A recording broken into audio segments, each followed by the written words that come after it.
8 a.m. having arrived. I'm going to call the tax committee to order. Welcome to the members, and just a little schedule of what's going to happen today.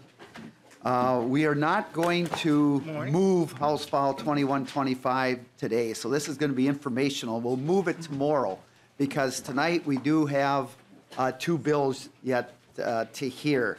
So the way the schedule or the chair is hoping things will work today is from 8 to about 8:45. We're going to do a walkthrough of House File 2125. Then we will recess and come back at 11:30 back to this room, and members leave everything here. The room will be locked, so you can just leave everything as it is. We'll come back at 11:30, room 5, and if we need to finish the walkthrough and going through the spreadsheet and so forth.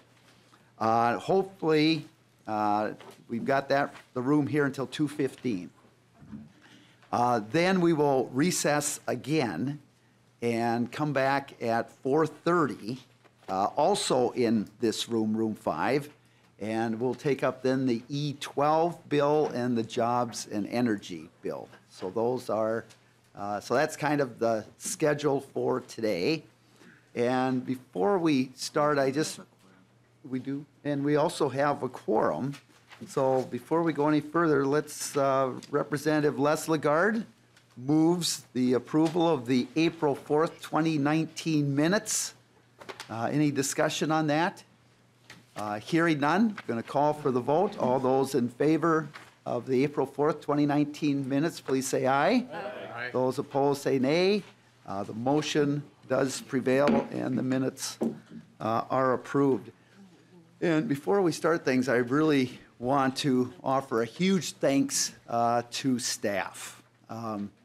Folks don't realize all that goes into putting all of this together, and we'll have staff coming up here presenting, and at another time we'll recognize them individually, but just a huge thank you to House Research staff and other staff for all of the great work in putting this together, because it's a lot of late nights and weekend work and all those things, so really appreciate all that help. Just a couple introductory comments on the bill, and the next couple days we'll have plenty of chance to talk about this, but House File 2125 is really looking at how you can build a great future for the state of Minnesota. And we have a budget deficit into the future, which means we can't spend one single dime of ongoing funding in this biennium without finding some resources into the next.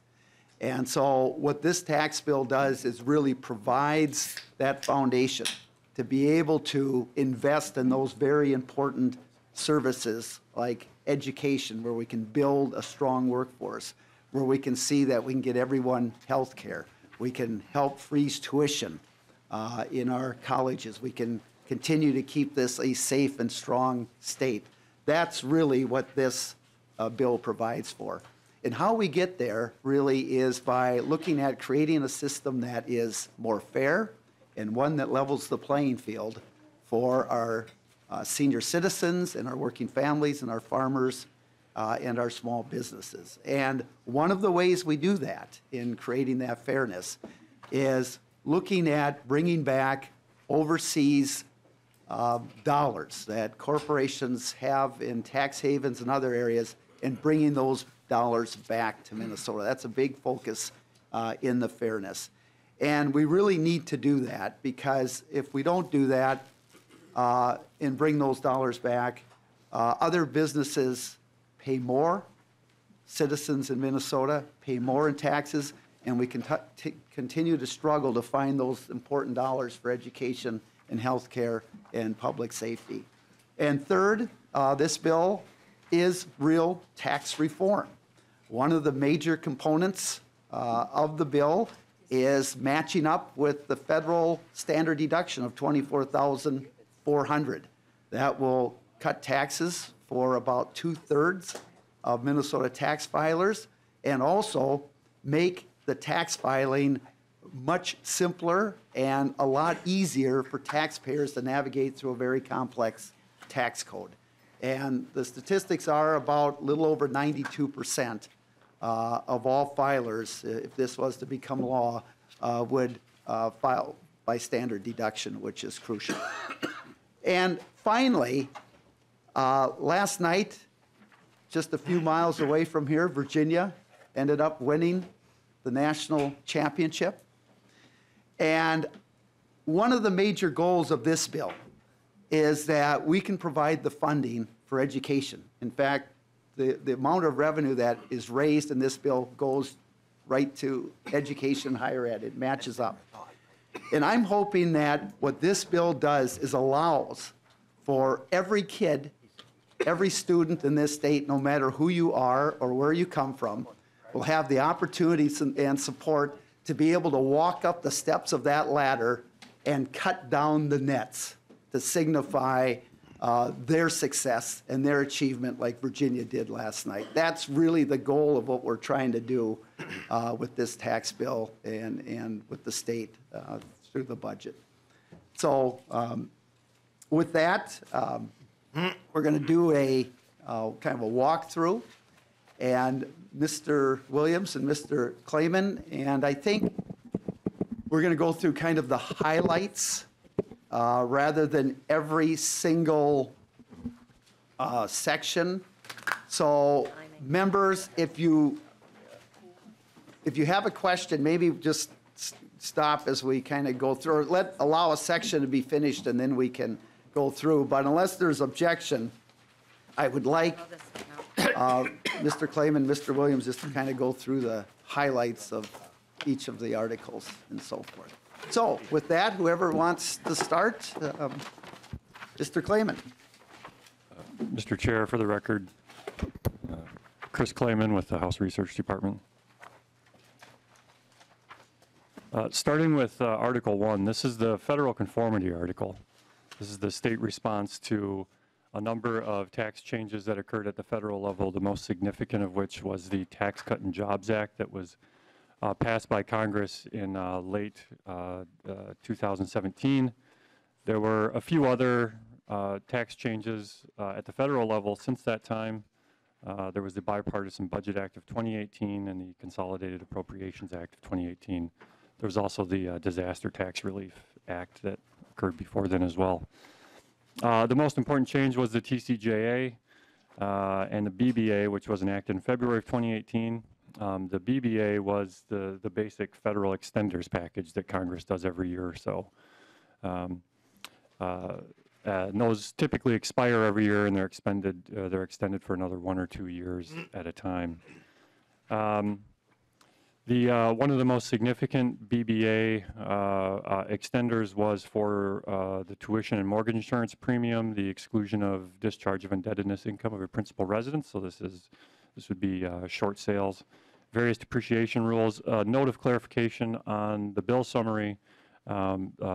This federal conformity article does not conform to the mortgage insurance premium and tuition deduction provisions of the Bipartisan Budget Act of 2018.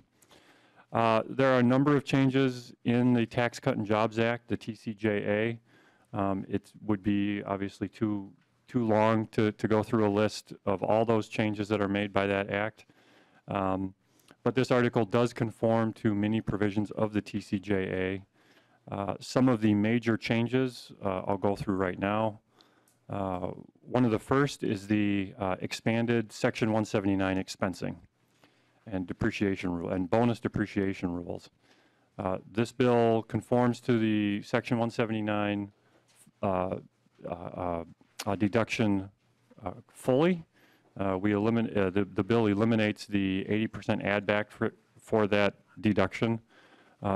Does not do that for bonus depreciation, but again, the expanded bonus depreciation rules in terms of types of qualifying property are conformed to. In addition, this article conforms to the excess business loss provisions of the TCJA that prevents the use of or prohibits the use of business losses from offsetting income that's not derived from a trade or business.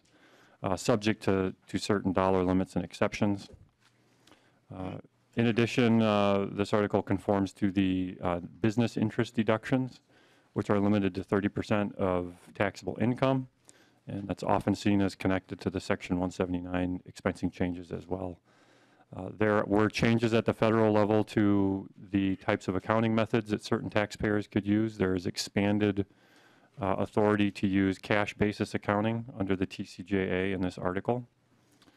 There were significant changes to the net operating loss rules at the federal level. The net operating loss carrybacks were eliminated, and net operating losses were also limited to 80% of income. Those provisions are picked up by this article. There were a number of employee compensation costs, so meals, lodging, transportation costs, that were disallowed by the TCJA as business expenses as well. As Chair Marquart mentioned, there was significant changes to international taxation.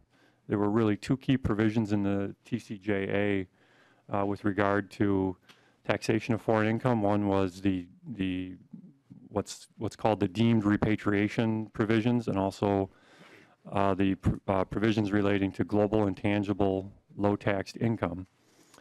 This article conforms to the deemed repatriation provisions that essentially take an amount of income that was not recognized between 1986 and 2017, and deems that income to have been repatriated to the United States in tax year 2017. Again, this article does conform to that provision. The global intangible low tax income provisions, also known as GILTI, that creates on a going forward basis in a system whereby if a controlled foreign corporation exceeds a 10% rate of return on certain intangible income, then amounts over that are subject to tax. There's also a deduction at the federal level for that income. Of note, this article does not conform to the GILTI provisions in the sense that the GILTI income that is reported on a shareholder's tax return is not taxed by this article. Instead, what Article 1 does is it creates a sort of a trigger tax using GILTI as a mechanism to impose unitary taxation on a controlled foreign corporation. And mechanically how this would work under the bill is if a controlled foreign corporation generates GILTI for a United States shareholder, then essentially what this article would do is it would pull that controlled foreign corporation into the unitary group by treating it like a domestic corporation. And then it would be taxed under the corporate franchise tax in the same manner as a domestic corporation is taxed under a corporate franchise tax when it's included on the combined return. Because of that GILTI trigger tax, and because of the non-conformity to the GILTI provisions, there are state subtractions for taxpayers who report GILTI on their federal income tax returns. So any United States shareholder taxpayer who has GILTI receives a state subtraction for that GILTI instead. So instead of, again, paying tax on the GILTI, that GILTI generating corporation is pulled into the unitary group. In addition, this article also conforms to various provisions in the TCJA relating to employer deductions for reimbursements for things like moving expenses and exclusion of those amounts from the income of employees. Those are both suspended. In general, the changes take effect for Minnesota purposes at the same time as the federal changes took effect for federal purposes, although there's a key feature of this conformity article that was in the governor's conformity bill. There is a special adjustment that is made for tax year 2018. And in general, how this works is that conformity is essentially retroactive. There's an adjustment made for 2018, however, where no further tax will be assessed. No refunds will also be authorized for 2018, except for certain provisions of the TCJA, which under the special adjustment section are retroactive. We can certainly get into the details of how that special adjustment section works if anybody wants, or at a later date. But that's the first part of the conformity article, and then I'll turn it over to Mr. Williams for a description of some of the individual changes in the article. Mr. Clayman, on the guilty kind of / tax haven, could you explain there's also an option that, would you explain that, please, too? Mr. Chair and members, yes, I neglected to mention that. For a corporation that generates guilty for a U.S. shareholder and is pulled into the unitary group as required under that guilty provision in this bill, a unitary corporation may elect worldwide reporting. In other words, if a controlled foreign corporation is included on the combined report, that corporation may, if it wants, elect to report their income on a worldwide basis. So that would, traditionally, the state has had what's called water's edge, a water's edge system of reporting, where the state only looks at domestic corporations and only includes domestic corporations in the unitary group for purposes of applying the corporate franchise tax. When a controlled foreign corporation is included in that unitary group, it may be that there are corporations who think that, or if they look at their accounting, they may think that they get a fairer or a more accurate picture of their taxable income if they include income and sales from other foreign corporations operating in, say, Germany or Japan or China. And so what this article does is it allows that worldwide reporting election for those corporations that are subject to the worldwide guilty tax haven provision. Thank you. Mr. Williams. Mr. Chair and members, I'm Sean Williams from House Research. So I'm going to talk briefly about sort of the structure that's in place for individuals for the individual income tax. Like the governor's bill, the Article 1 would change the starting point for the state's individual income tax system from federal taxable income to federal adjusted gross income.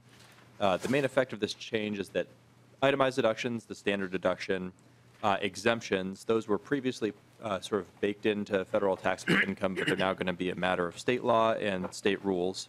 So the article adopts state standard deduction amounts, state rules for itemized deductions, and a state-dependent exemption. The bill actually eliminates the personal exemption but retains the dependent exemption. The dependent exemption amount under the bill is the same as it was under prior federal law. So it's $4,250 for tax year 2019. With regard to the standard deduction, the bill increases the standard deduction amounts to match the amounts allowed under federal law after the TCJA. So for married couples filing joint returns in tax year 2019, the standard deduction will be $24,400. For single taxpayers, it will be $12,000. And for head of household taxpayers, it will be $18,350. It retains the additional amounts for elderly and blind taxpayers. Under the bill, the standard deduction is also phased out partially. It's phased out actually according to the same rules that itemized deductions are phased out under current law. So I think it's about $194,000 for married couples filing joint returns. It begins to phase out. It never phases all the way out, much like itemized deductions. So at most, you can lose 80% of your standard deduction amount. With regard to itemized deductions, the article adopts Minnesota itemized deductions that kind of parallel those that are allowed under the TCJA, but it does retain some deductions that were repealed federally. So we allow a state taxes paid deduction. It's primarily for property taxes paid. The deduction is capped at $10,000 for all taxpayers other than married taxpayers filing separately, and $5,000 for married taxpayers filing separately. It conforms to the TCJA's changes to the charitable contribution deduction, which increased the limitation on charitable contributions to 60% of AGI from 50% of AGI. It conforms permanently to the TCJA's changes to mortgage interest and the interest deduction, so that essentially limits the mortgage interest deduction to acquisition indebtedness of $750,000 and less for mortgages that are incurred after December 15th, 2017. So that's a reduction from the current sort of old law $1 million limitation. For medical expenses, it allows the state medical expense deduction for medical expenses in excess of 10% of AGI. We allow a state unreimbursed employee expense deduction. It's for the amount in excess of 2% of AGI. That's consistent with the old law federal treatment. The TCJA repealed that deduction or suspended that deduction, but we allow a state deduction for it. The bill does conform to the TCJA's suspension of the miscellaneous deductions that are subject to the 2% floor other than unreimbursed employee expenses. Probably the most notable of those is tax preparation services, so we do conform to the suspension of that deduction. We allow a state deduction for casualty and theft losses, personal casualty and theft losses. The TCJA sort of limited those losses to losses occurring in a disaster area. And the bill allows sort of a broad category that I've just characterized as other miscellaneous deductions. So these are miscellaneous deductions that are not subject to the 2% AGI floor. There's a table later in the bill that you can look at if you're curious about those. It's pretty technical stuff. And as I mentioned, a taxpayer's itemized deductions under current law are limited, and the bill continues the current treatment on the limitation of itemized deductions. If there's no other questions, I'm going to proceed to Article 2. So, members, any questions on Article 1? Very good. Article 2? Mr. Chair and members, Article 2 is income, corporate, and estate taxes. There's sort of several provisions governing all those. Article 2 imposes the 3%. Mr. Williams, what page then? Let's see, just so we can catch up if we want. Mr. Chair, it's On page 21 of the summary. Yep. All right, very good. Article 2. Thank you. So the bill imposes a 3% additional tax on certain capital gain and qualified dividend income. The bill describes that as preferential rate income. It's a 3% tax on any amounts of that income in excess of $500,000. It does not apply to capital gains on farm property. It's only long-term capital gain income, and it's also limited to the amount that's subject to the tax is limited to federal taxable income. So for taxpayers who have a business loss, that can offset their long-term capital gains and qualified dividends. The bill allocates an additional $10 million in tax years 2019 and 20 to the angel investment credit. And it makes some changes to the investment threshold for certain businesses. The bill freezes the estate tax exclusion at $2.7 million that was set to increase under current law. It provides a state subtraction for medical cannabis manufacturers, so they're allowed to deduct their business expenses. The bill also increases the Social Security subtraction. The language of the bill is consistent with the governor's language, so it's an increase. I believe it's about $1,300 for married couples filing joint returns. The bill also raises the starting point for the second tier of the individual income tax and then reduces the starting point for the third tier in the individual income tax. The amount of the reduction in the third tier for the individual income tax is such that it sort of offsets the tax benefit of raising the start of the second tier for taxpayers that are in the third tier. So essentially, taxpayers who pay fully into the third tier don't benefit from the increase in the first tier bracket. The bill also sort of makes changes to a number of individual income tax credits. So there's expansion of the working family credit. There's language expanding the credit for taxpayers with 3 or more qualifying children. It also provides language that was similar to the language carried by Representative Gomez, expanding the credit for taxpayers without children. And there's also additional increases for taxpayers with 1 or 2 children. The bill also increases the phase-out threshold for the military service credit. It adopts language in, I believe it was a Representative Zhang bill that reduced the marriage penalty in the student loan credit. And it also adopted, I believe, some HRTAS language that clarified definitions for the stillbirth credit. The bill also contains language that modifies provisions of the corporate franchise tax that relate to captive insurance companies. It just clarifies which of those companies are exempt from the captive insurance company tax. And Mr. Chair and members, unless there's other questions, that concludes Article 2. Any questions on Article 2? Okay, Article 3, and that is page 28. And we have Ms. Dalton and Ms. Hagler. Good morning. Mr. Chair, members of the committee, for the record, I'm Pat Dalton, and I'll be taking you through Article 3, the sales tax article. It's a very small section this year, isn't it, Ms. Dalton? Mr. Chair, it doesn't take up nearly as many pages as federal conformity, but there are a lot of different provisions in it. Please proceed. One of the first major changes is that the bill does pick up the governor's recommendation on the marketplace and remote seller language that's necessary post the Wayfair case. The only changes from the governor's language in those sections, which are in sections 2 to 6 and 32, is that the de minimis for remote sellers required to collect the tax is moved from 100 sales or $100,000 of sales to 200 sales or $100,000 of sales, and that's to match the actual de minimis that was in the South Dakota law that was upheld with Wayfair. The other provision is a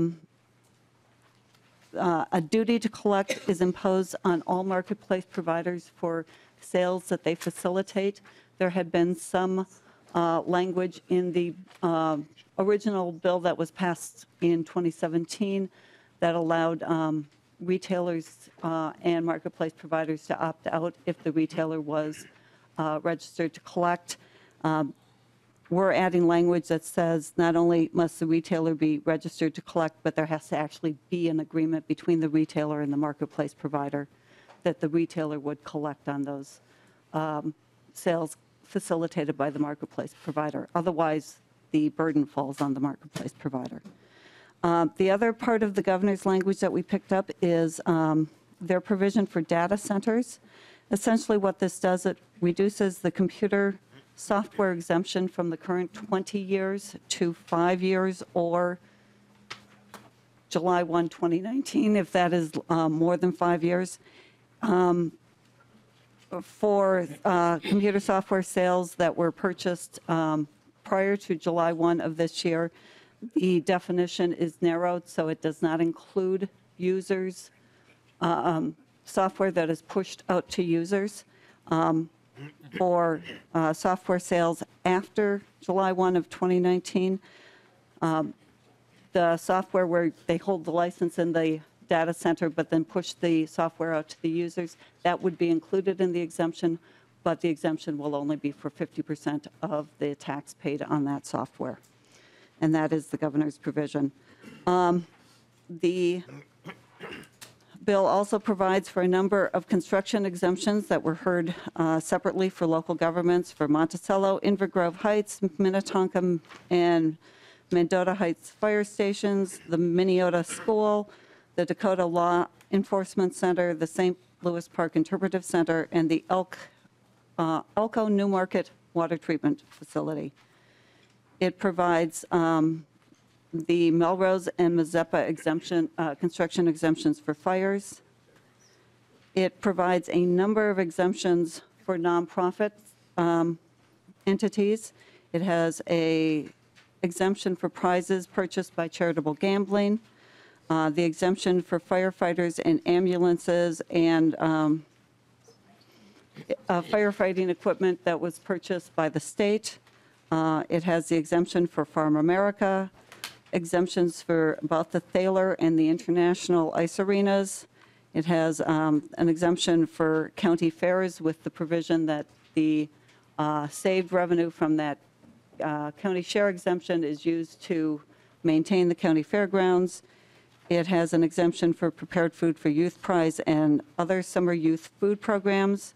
It has the Representative Poppy's exemption for conservation clubs, and it has Representative David's exemption for construction materials for snowmobile clubs. It has Representative McDonald's exemption for herbicides used for combating aquatic invasive species. It has the sales tax exemption for construction or redevelopment of the Duluth Central High School site, but that is limited to $1 million in refunds. It provides a 2-year exemption on tangible goods used in film production. This is identical to the existing exemption for TV commercials, and it eliminates the Minnesota State High School League sunset on their exemption. And Mr. Chair, that is Article 3. Thank you. Any Representative McDonald? Thank you, Mr. Chair. Well, thank you, first of all, for the two bills, particularly the county fairs exemption bill and the other one, the AIS. A lot of folks will be very appreciative of that. Question regarding the film provision, Ms. Dalton, does that require in the bill in the language that the film company, if they should come from out of town, that use local talent or local photographers? No, not photographers, subcontractors and such? Would you want to be in one of the films? Is that what you're saying, Representative McDonald? Well, maybe John Wick 3 or 4. Oh, okay, all right. Representative Davids? Yeah. So, Ms. Dalton, does Representative McDonald have to be an actor in one of the films? To be. Mr. Chair, there isn't a requirement that they use Minnesota talent, as it were. This is identical to the existing sales tax exemption we have for television commercials that has existed for a number of years in current law. However, this is limited to only 2 years. And then- Representative McDonald. Thank you, Mr. Chair. Then, Ms. Dalton, just to follow up, in previous years, has that attracted businesses to film in Minnesota, other than just local business? I know there's a lot of local commercials and other productions that have been filmed local from our folks, but has that attracted out-of-town visitors and businesses to Minnesota? Ms. Dalton, would you have access to that data? Mr. Chair, Representative McDonald, I don't have any information about that, but I can check with the film board and see if they have any information, because they cover the television commercials as well as commercial films. Representative McDonald. And then lastly, when Explore Minnesota, if you've seen the commercials for Explore Minnesota, they're quite clever and very attractive, and they do a good job encouraging people to film or to come to Minnesota. I think we should encourage them to use local talent, because in past they've used other states' talents. So Explore Minnesota, if you're listening, this provision is good for you, but you should really use Minnesota gaffers, photographers, actors, artists, et cetera, not Wisconsin or other states like you've had in the past. So we'll be watching the commercials and exploring how you explore Minnesota. Thank you much. We're going to move to Article number 4, which is on page 36. Ms. Hagler, welcome. Hi, good morning, Mr. Chair and members. I will be Alex Hagler, House Research. I will be walking you through Article 4, which starts on page 36 of the summary. Sections 1 and 11, I believe, came from Representative Lesch's direct ship wine bill, and that imposes the requirement to collect and remit excise tax on wine, as well as the sales tax and liquor gross receipts tax on licensed direct ship wineries. The licensing and regulatory provisions that we heard from this bill are being carried by the Public Safety Committee's Omnibus bill. Sections 2, 3, and 18 were from Representative David's bill that we heard a few days ago, and repeals the requirement that distributors of petroleum products furnish bonds to the Commissioner of Revenue to ensure the payment of petroleum taxes, and instead holds certain business officials personally liable for the tax.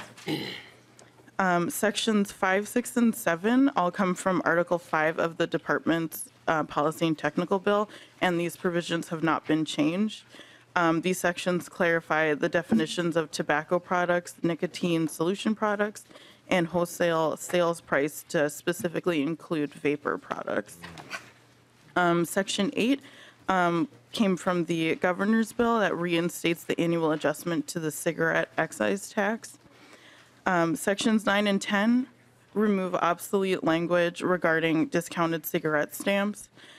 Sections 12 to 17 came from Representative Hansen's bill that we heard a few days ago also, and increases the solid waste management tax on taxpayers located in counties containing soil and water conservation districts. And these provisions will also create an account for 30% of that increase to be allocated to grants for soil and water conservation districts. And lastly, Section 18, which is the repealer, repeals obsolete language regarding the revolving account for cigarette stamps purchases, as well as repeals the requirement mentioned previously for distributors of petroleum products to furnish bonds. And that, Mr. Chair, is Article 4. Very good. Any questions on Article 4? All right, we're going to move to Article 5, and this now is from the division report, the fine work of Chair Loeffler and her division. And so this is just incorporated into the bill. So, Mr. Swanson, welcome, Article 5. Thank you, Mr. Chair and members. I'm Jared Swanson with House Research. And as the chair mentioned, I'm going to be covering Article 5, which is the property tax article. This was included in the division report, but there have been a couple of changes, which I will cover in just a minute here. So this article provides a number of changes related to property tax exemptions, programs, different refunds, as well as a couple of technical changes. So some of the provisions in this article include allowing a city or town to fund its own agricultural historical society, providing exemptions and deferrals related to historical societies, an Indian pharmacy located in the city of Minneapolis, an elderly living facility located in Duluth, and there's a new exemption for charitable farmland. This bill clarifies how fractional ownership is determined for homesteads, and this is the sort of the deeded interest provision where fractional ownership of a homestead would be determined by the county land records, and if that method couldn't be used, then ownership percentages would just be determined to be equal shares. There's also a provision that allows different trust ownership arrangements to continue to qualify as homesteads. The bill allows shareholders of manufactured home park cooperatives to treat a portion of their ground lease payments as property tax paid when applying for property tax refunds. The bill allows for a certain amount of land used for environmental purposes to continue to qualify as agricultural land. And there are a few technical changes and cross-reference updates related to the Department of Revenue's PRISM system changeover. So this is just the property tax reporting system that the Department of Revenue has been using for a couple of years now, and these are some technical updates and changes related to that system changeover. Finally, there were a number of changes related to the disabled veterans homestead market value exclusion. The first of those changes moves the application deadline from July 1 to December 15. This language also removes the exclusion from properties that are sold to non-qualifying owners so that they don't receive this benefit in the year following the year that they purchased the home. The 8-year limit on the spousal benefit has been removed, and then the bill would allow the spouse of a deceased veteran to continue to receive this exclusion if they were to sell the home and buy a new home, provided that the new home that they're purchasing has a market value equal to or lesser than the value of the home for which they currently receive the exclusion. As I mentioned, there are a couple of changes that were made to this article from the form that it was in the division report. The first change is the language from a bill that we heard in this committee that freezes the rate of the commercial industrial portion of the state general levy at its current year rate of 42.416%. And the second change made to this article is related to the senior property tax deferral program. So the change is that one section related to that program was removed from this bill. The section that was removed would have required county auditors to transfer the title of a property with delinquent property taxes if there was a confession of judgment saying that the senior property tax deferral program was going to pay those delinquent taxes. And while this section has been removed, there were a couple of other sections related to the senior citizens property tax deferral program that are still in this article, and they relate to the application deadline being moved back and also extending the application process for certain individuals. And that, Mr. Chair, concludes Article 5. Very good. Any questions on Article 5? Yeah, Representative O'Neill. Thank you, Mr. Chair. So when the governor's plan came in, there was a provision in the governor's plan that basically gave the market value exclusion to non-citizens. Is that also contained here? I know you made a number of changes to, or there's several changes to the homestead credit. Yeah. Mr. Swanson, I think the question is on the I-10. Yeah. So, Mr. Swanson. Mr. Chair and Representative O'Neill, the provision related to ITINs that was in the governor's proposal is not in this bill. Thank you. And I have a, Representative Fabian. I actually have. Oh, I'm another- sorry, Representative O'Neill. Thank you, sir. Or represent. Thank you, Chair. Sorry. Also, I had a bill that did not get heard in the Property Tax Division regarding some concerns that my local community had when DOR came in and changed the value of the nuclear power plant. And that's a similar thing that happened with Line 3. Excuse me, not Line 3, but the pipeline. And we didn't get a hearing, and I don't know if any of those provisions were included without a hearing, but was there any changes at all made to how that process happens? It was an administrative rule by DOR, and it changed the value, and it dramatically changed the tax in Monticello, and many people saw a 25% or more increase in 1 year because of that valuation change. And the local community had no time at all to react to it because the ruling came a few days after they had finished their budget and prepared for their levy. So I'm wondering if any of those changes were incorporated, even though we didn't have a hearing. Mr. Swanson. Mr. Chair and Representative O'Neill, there are no changes related to state assessed property or anything related to the situation you're describing. There is, however, language that requires the Department of Revenue to issue a report next year that related to state assessed property and some of the issues that we heard in committee this year related to utility taxes and state assessed property in general. Thank you, Mr. Chair. That was Representative O'Neill. Thank you, Mr. Chair. That was a huge problem in my community. It continues to be a problem, and mostly because the local authorities had zero knowledge that the administrative process was even happening, and they weren't informed until after the assessment was changed and the valuation was changed. So I was hoping that we could get a hearing. I did not. So maybe I will bring an amendment or something to the bill. Yes, Representative O'Neill, and I think we did hear one bill that dealt with that. Was that Representative Sundin's bill or? Yeah. Okay, yes. And Similar. Yeah, and it is an issue. And we just really don't have numbers yet. And so one of the things in the bill is to just try to get a handle on kind of what the issue is and hopefully maybe come up with some suggestions on how we ultimately kind of deal with that, because it could be some pretty significant numbers. Yes. From, that counties and that are losing in tax base.